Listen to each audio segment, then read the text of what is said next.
Hello and welcome back to All Things Defender. Something a little bit different today. It's about my other car for a change. I was driving along very nicely and then all of a sudden some very nice person in a little camper van decided to cut the corner and take my wing mirror out. Smashed the wing mirror, all the backs come off, so that needs sorting out. I did phone Sytners. They gave me a nice quote to repair that. £2,000. Yep, you heard right, £2,000 for a wing mirror. It's only a cover and a lens, a mirror, I believe. There might be a few little bits of other damage. Obviously not going to pay that. I have just picked up this one off eBay for £294. Slightly different. It's got a clear indicator rather than the smoked one there. But hopefully all I'm going to do is take the mirror off and put the cap on the back. There's a small bit of damage just there, as you can see. Hopefully that isn't one of the clips. And hey, guess what? It's the cat. He's always here. Right, back to this. Yeah, hopefully that doesn't include the little clips. You can just push the back on, push the mirror on, and then that saved me £1,700. The first thing I've got to do, try and remove this breaking glass. Obviously super careful. It's full of shards and everything, but I believe from the internet it just says you can pull it. Actually, it did come loose when it got hit. So there we go. And then there's about 4 or 5 little wires on the back which need disconnecting.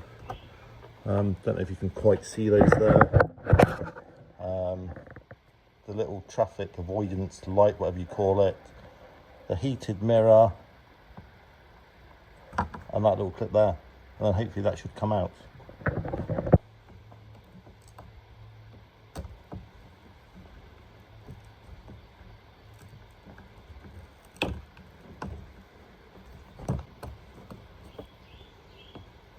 So yeah, these little clips, you just have to poke the little clip in and hopefully it will slide out. There we go. That one, and that's just clipped to the back. There we go. That part alone from Range Rover, £274 just for a mirror. So taking a closer look at it, the little electric motor that actually moves the mirror has broken slightly actually. That centre bit there, you can see that end bit has popped out slightly compared to that one, which I have just taken out of my donor part. Fairly simple to take out. It was in there, obviously. That's the little clippy part that's screwed in where it actually pushes in clips too. That little nipple there has snapped off my one, so I've removed that. I'm going to have to replace that on mine. I'll just show you where that is. So on there you can see the centre little boss there where it screws into has snapped off. So it's these 3 little T10 screws just unclips that, and it's one of those horrible things that you have to just force out, and it sounds like you're going to break it. Hopefully you don't, otherwise you'll be buying another one. But mine just came out fairly easy. Just push the screwdriver behind it.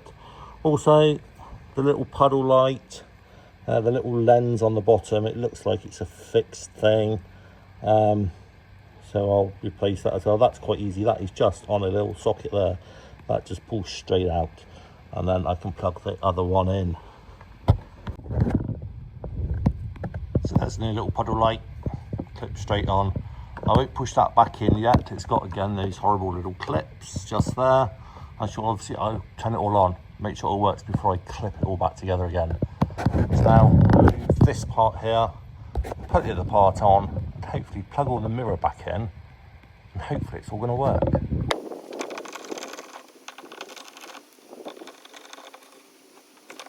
There's that little pod off. That's really quite straightforward. Again, you can just see there, but it's actually just snapped off. So obviously I can't screw that motor back on. There's the replacement one. You can see there, the little centre boss. That's what was missing.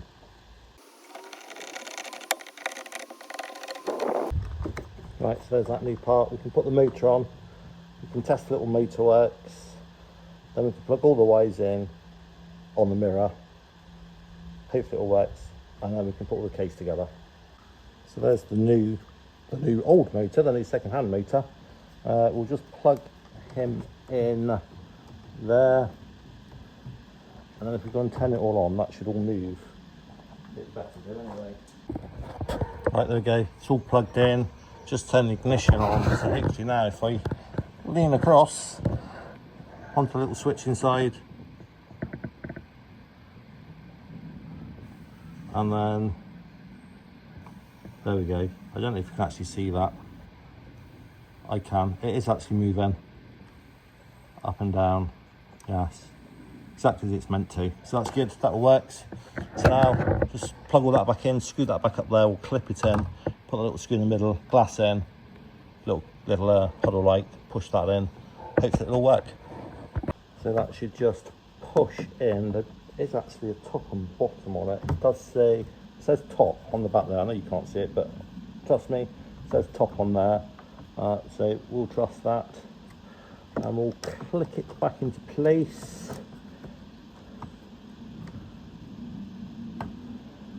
Like so.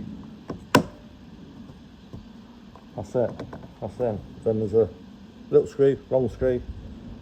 This goes in the centre just to hold it in place. There we go. Perfect. Much better than the last one. That rocked quite a bit on the last one. I think it's obviously been cracked somewhere. Right, let's get the glass plugged in, and can't really test that. We need to actually drive that to test that. The little lights come on, but we'll trust that does work, and we'll clip it all together. Right, so there's the new mirror.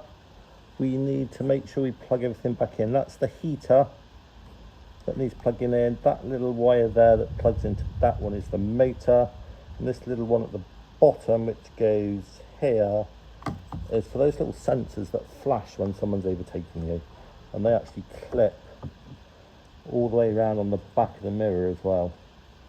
So we'll just clip all those back in. Gives it a little bit of support, I guess. So they clip in there. I don't know if you can actually see this, but trust me, they clip in the back. That's a little push clip in the back.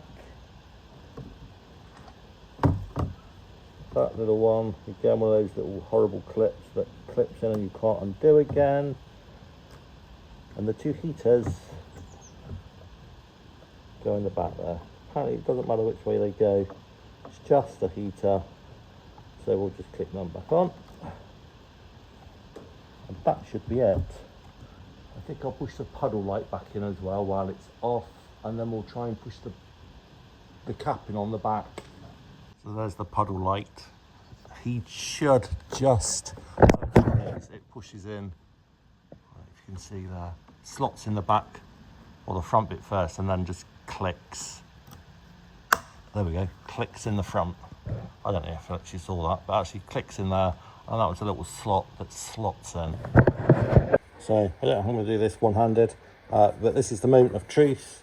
Whether this part here just clicks straight back on there. I'm actually going to put the camera down for 1 second, pop it back on. I'll show you in a second. And there we go. That all popped in very quickly, actually, better than I thought. It looks like it all lined up very nicely. Oh, that's just it's going back into its lock position. You can actually just pull these backwards like this. Doesn't do it any harm at all, just to get into them a lot better. And it just clicks as it goes back in position. That looks really good. There's just a few little scratches on there. Just going to T-cut that, and I think that has just saved me paying Sytner's £2,000 for a second-hand one, which I got for £294 off eBay. So thanks eBay for saving me £1,700 essentially off a new mirror. And there's the indicator going. There was just an issue with that. The little clip inside the little socket pin comes slightly loose, so I just had to take the cover off again, wiggle it, and it's clicked back into place. So obviously that's another little part that had been pulled off due to the impact.